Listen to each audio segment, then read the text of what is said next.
from the strip club, about 10 of them, all in their parties. Oh, excellent point. How do you handle that?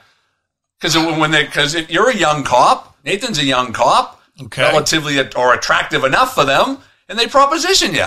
They're all drunk, smoking weed, whatever. How do you handle that? What do? Do you shut them down? I cover the body cam. I cover the body cam and I dive in head first. I'm sure that the body cam has been covered while you were in the squad car. That's a good question. This is a true life story. Story. How about this one? Nathan and I roll up. Nathan walks in with his police uniform on. The loud party is a bunch of women having a bachelorette party, and they look at him and they immediately say, "He's the stripper." Yeah. What do you do, Nathan? All I know is that in the morning I'm going to quit my job as a cop and become a stripper. That's the plan. All right, but what if you were to, let's say, start stripping and they started complaining? I'm still getting paid. You're not making the tips you would have made. That's fine. Yeah, so those are like I said, cops who are doing that. They're involved in vice, and you will run into that scenario. What do? You walk into the rich person's house. That scenario, you laugh it off. Hey, girls, and you just try to throw a little humor in there, non-threatening. Yeah. And if you're single, you may get a phone number or two, and you may meet up with them later, off duty. If you're married, you probably wouldn't want to do that. Because that could work against you in the long run. Okay. But, so, I mean, it's a tough thing to ask police officers to walk into a lot of these calls. Because the temptation is there. And a vice detective's even worse because they're going to be in plain clothes. You might not even know who they are. Right. They could be from a different community. They're not even going to tell you they're a cop. They're just going to roll in there and they're going to have to act like they're not a cop. So you're going to have sex with the girl to bust them a week later for prostitution? How do you handle that? Yeah. It's a tough thing to do, and not a lot of police officers are cut out to do that job. So what would you do if you rolled up to a rich person's house, private property, private party, all consenting adults?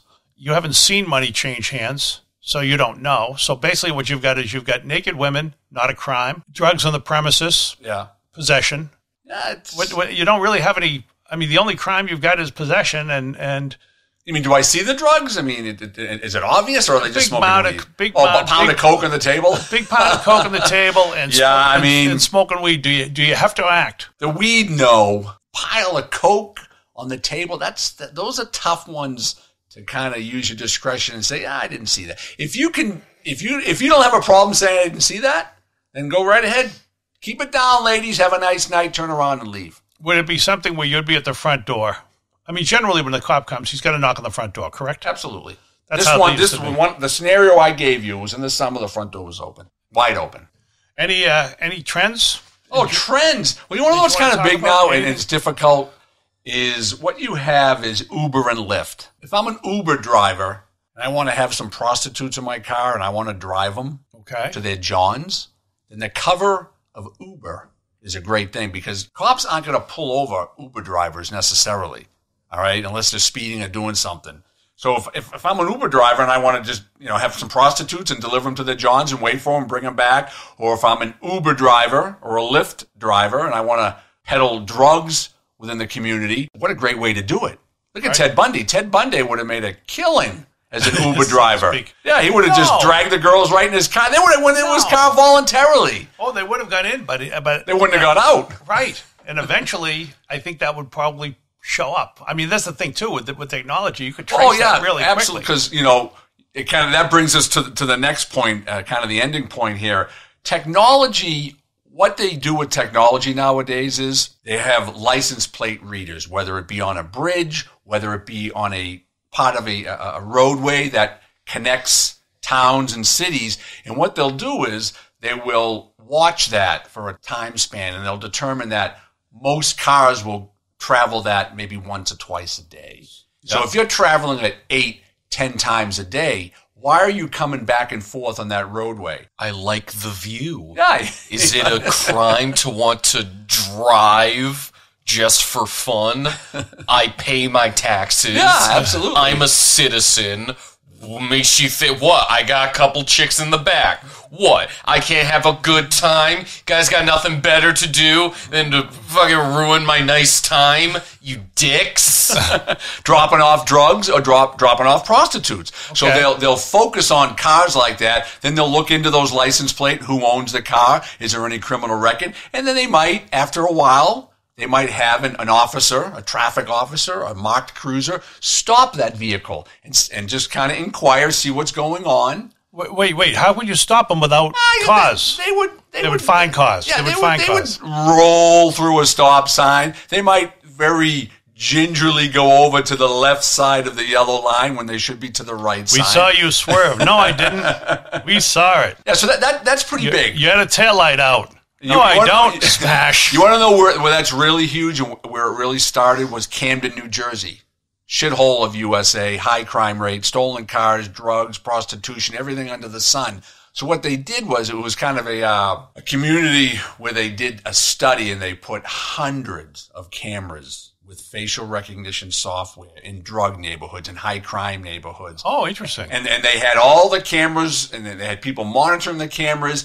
And what it was supposed to do was to deter that type of vice activity in those neighborhoods. Because if you're a prostitute or you're a drug dealer, do you want to be caught on camera? No. So what they did is they publicized it. And they said, this is what we're doing. Yep. And we're doing it in all these neighborhoods that we believe are the high crime areas. And let me ask you this.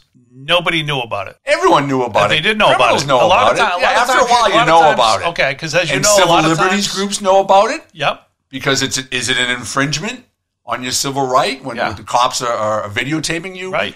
Talking, having interactions. So what they were hoping to do was to decrease criminal activity, vice crime activity in those areas. And what happened? It's still going on. Okay. People find their way. See, technology is good, but cops on the street, boots on the street, technology can never replace a cop on the street who knows people, who knows neighborhoods, who knows behavior. Yes, Nathan, he walked up to the mic like he was going to say something. No, I'm not going to say it. Oh, okay. So technology is good. What's happening in Camden, New Jersey is happening now all across the country. Has there been a change in the crime rate? I think for a certain time span, it will go down. But after a while, criminals will adapt to that, and they will shut down the open air market, and they'll go to other areas, and they'll do it behind closed doors. Well, that's the other thing. I mean, when they show a decrease in arrests in an area, they say, well, we've had less crime. But is it a really less crime, or is it just fewer arrests because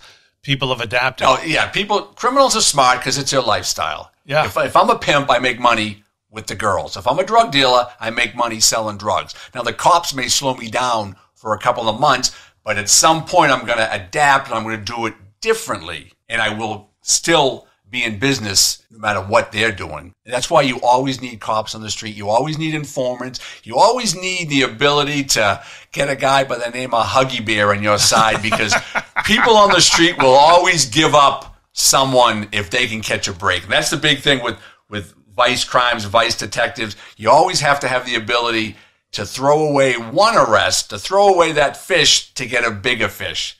So you got to be able to make the deal. Ooh, it's like watching an episode of Law and Order listening to him. All right, that's good. That's good advice. So keep this in mind, everybody. If you're going to buy your drugs, don't go to Camden, New Jersey. And if you don't make any friends because they could be a narc, Inside the Line, Real Stories by Real Cops. I'm Dave Rattigan. That's Dale Lawrence. To the side, Nathan Arroyo. Share us, like us. We'll see you next week.